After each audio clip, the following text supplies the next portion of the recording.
जय हिंद। मैं हूं राजेंद्र तिवारी और आप देख रहे हैं अनब्रेकिंग। इस वीडियो में हम बात करने वाले हैं MG हेक्टर प्लस की लॉन्चिंग की और MG मोटर इंडिया की। क्या आपको पता है कि MG मोटर इंडिया चाइना की सरकारी कंपनी SAIC मोटर कॉर्प की सब्सिडियरी है? शायद नहीं। आपको अंदाजा होगा कि ये कंपनी ब्रिटेन की है और ये MG हेक्टर जो कार अपने देश में चल रही है वो भी ब्रिटेन की है। ऐसा नहीं है, वो चाइना की कार है। उनका जो प्लांट है हलोल में, उसमें चाइना से सारे अवयव आते हैं, उनको असेंबल करके और भारतीय मार्केट में उतारा जाता है। आप सोच रहे होंगे कि मैं इसकी बात क्यों कर रहा हूँ। इसकी बात मैं इसलिए कर रहा हूँ कि एक चाइनीज कंपनी है और इस कंपनी ने अभी पिछले दिनों MG हेक्टर प्लस नाम की एक SUV लॉन्च की है और पूरे टेलीविजन और प्रिंट को अपने एड से उसने भर दिया। फुल पेज के एड, टाइम्स ऑफ इंडिया से लेकर के गुजरात समाचार तक, हर अखबार में और टेलीविजन पर भी। Sometimes you need space to be alone with your thoughts. If only others would let you. The all-new 6-seater MG Hector Plus. It's a human thing. MG originally Britain की कंपनी थी, 1925 में बनी थी।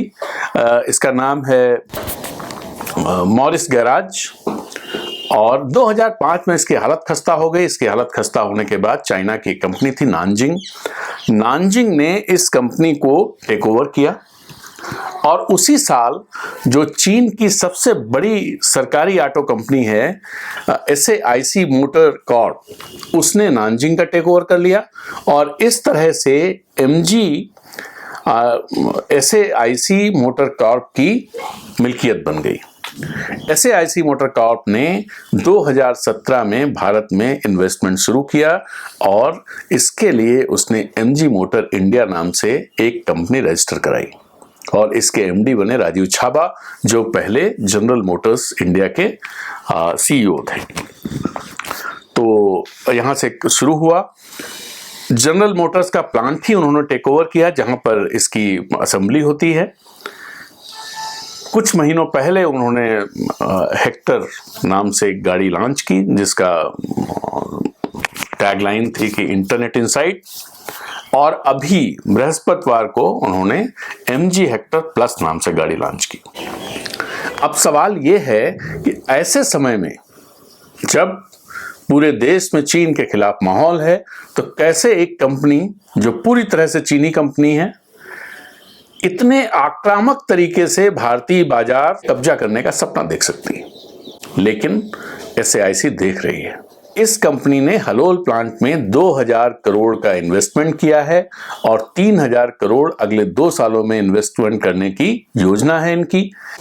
ये इनकी कोशिश हो रही है कि अर्बन मोबिलिटी जो स्पेस है, उस स्पेस को ढेर सारे डिजिटल एप्स के जरिए या डिजिटल कंपनीज के जरिए उस स्पेस पे कब्जा कर लिया जाए।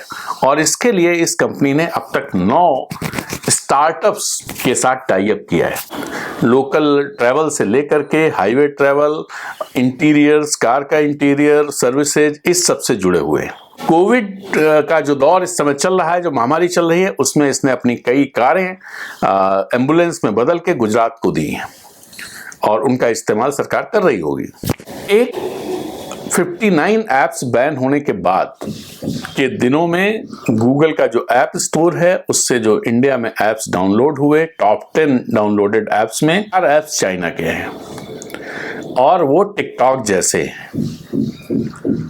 टिकटॉक ये कोशिश कर रहा है कि चूंकि यहाँ बैन हो गया है तो वो जो उसकी अमेरिकन सब्सिडरी है उस सब्सिडरी को टिकटॉक को ट्रांसफर कर दे और अमेरिकन सब्सिडरी के जरिए वो इंडियन मार्केट में आ जाए।